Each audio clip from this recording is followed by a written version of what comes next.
Yes!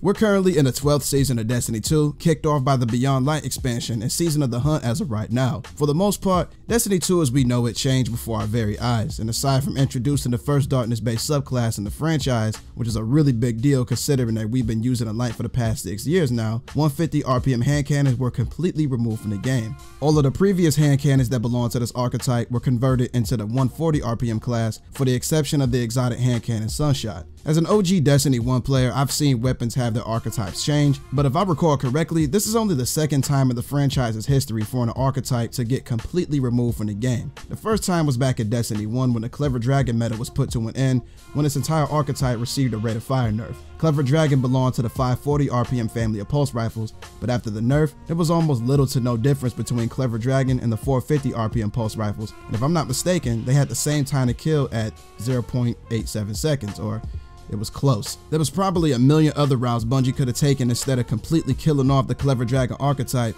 especially when you realize how often things were getting nerfed in Destiny 1, and this was the final major nerf before Destiny 2 came out. However, things aren't exactly the same in Destiny 2 when it comes to 150 RPM hand cannons. And I may be one of the few people in the Destiny community that feels this way, but I actually understand why Bungie made this decision. Let's figure out why. Before anything, we gotta talk about the history of the 150 RPM hand cannons in Destiny 1. Back in D1, there was a decent amount of options when it came to 150s, but back then this archetype was referred to as the 32 rate of fire, 74 impact or low impact archetype on account of intrinsic perks not existing back in Destiny 1. But in Destiny 2, we got it pretty easy now, because if you wanted to know what archetype a weapon belonged to, all you gotta do was look at its intrinsic perk. Now a few examples of 150s in D1 consisted of Omalon's Down in Doubt, New Monarchy's Free Will 3, Stolen Pride from the Prison of Elders, and the Exiled Student from Trials of Osiris. But you wanna know something really funny? Nobody used 150s in D1, literally at all. And back in D1, this archetype was the laughingstock of hand cannons. In fact, if you weren't using a 140 such as Lore High Fixer, IS Luna, or Palindrome, people would think you're doing something wrong. In D1, 150 RPM hand cannons had an optimal time to kill of 0.80 seconds in PvP,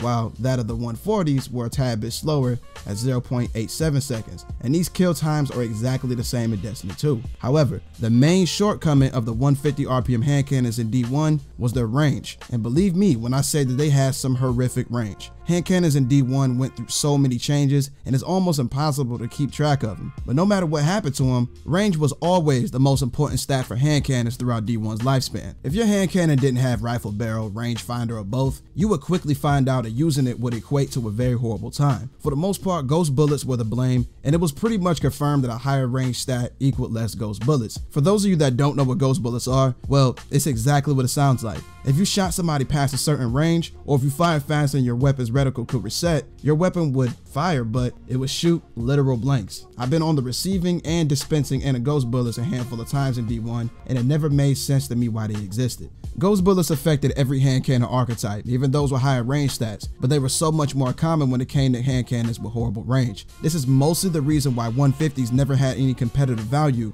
and never once had a meta of their own outside of the Thorn, which is an obvious outlier, especially if you were around during the 2-tap and Thorn era in year 1. Honestly, back then, I didn't even know that Thorn was even a 150 at all because it performed so amazingly. But yeah, in Destiny 2, 150 RPM hand cannons have always performed amazingly in PvP. I first noticed that this archetype was solid during year 1 of Destiny 2, when a hand cannon known as Dire Promise saw an influx of popularity in PvP. This weapon was so adored that it was given a random roles capable version in Season 10, which was probably not surprising to anybody. But 150s became even more popular as Destiny 2 grew older, when weapons such as spare Rations made their debut. And for the first time in Destiny's history, the 140 RPM hand cannons were pretty much non-existent in the Crucible. Now there were multiple reasons why this happened though. For one, 150 RPM hand cannons had the lightweight frame intrinsic perk, which grants a noticeable boost to mobility when a weapon is equipped. In comparison, 140s have the adaptive frame intrinsic perk, which, as far as I'm concerned, does absolutely nothing. Lightweight frame and its mobility increase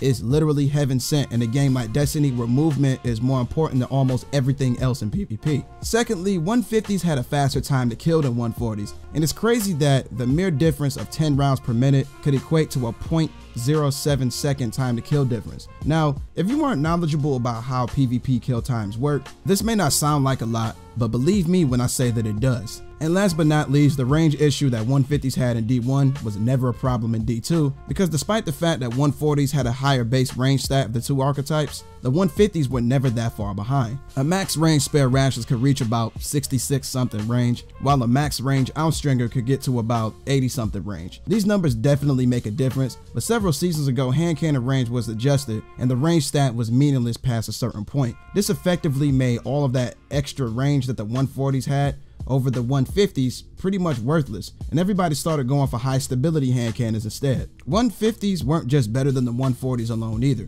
They outperformed the other two hand cannon archetypes as well. The 180 and 110 RPM archetypes both had optimal times to kill of over 1 second, which is absolutely horrible. Bungie realized that they had to do something about the 150s, and when you put everything that I just said into perspective, alongside the fact that it was pointless to have two hand cannon archetypes in the game that were so close in fire rate, it was much easier to simply convert the 150s into 140s instead of slapping a whole archetype with a nerf. However, there is a very prominent downside to this. Hand cannon range was buffed in Beyond Light, meaning that the range stat matters a bit more now. And due to the fact that the old 150s had a lower base range than the hand cannons that have always fired at 140 RPM, that shortcoming was retained when they were converted to 140s. So now weapons like Dire Promise and Spare Rations have less range than weapons like Outstringer and the old fashioned. The only hand cannon that isn't affected by this as much is a Sunshot, which once again was the only 150 to not be converted to a 140, and with its catalyst, it has a range stat of 74, which is amazing. The optimistic side of me is hoping that Bungie will buff the range of the old 150 RPM hand cannons so that they'll be on equal grounds with the rest of the 140s, but I feel that this is something that'll be addressed later. I don't mean to beat a dead horse, but the craziest thing that came from all of this is the fact that Sunshot retained its 150 RPM status, and a part of me believes that Bungie did this on purpose to get its weapon a shine it never had. Think about it. Sunshot was given a catalyst that gave it crazy range and stability bonus back in year 1, but it took 2 years for it to receive a magazine buff,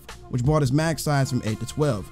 Sunshot was considered to be a mediocre weapon because of its small mag size, and it still never saw much play afterwards. But now that it's literally the only 150 RPM hand cannon in the game, it has the fastest optimal time to kill of all hand cannons, being 0.8 seconds that we talked about previously. Another thing to note is that Sunshot has explosive rounds, which aren't affected by damage fall off and cause people to flinch like you wouldn't believe. But since it's exotic, it doesn't have the lightweight frame intrinsic perk that the legendary 150s had. But I'd say that Sunshot won't have a problem performing in a competitive sense. Well everybody, that does it for this one.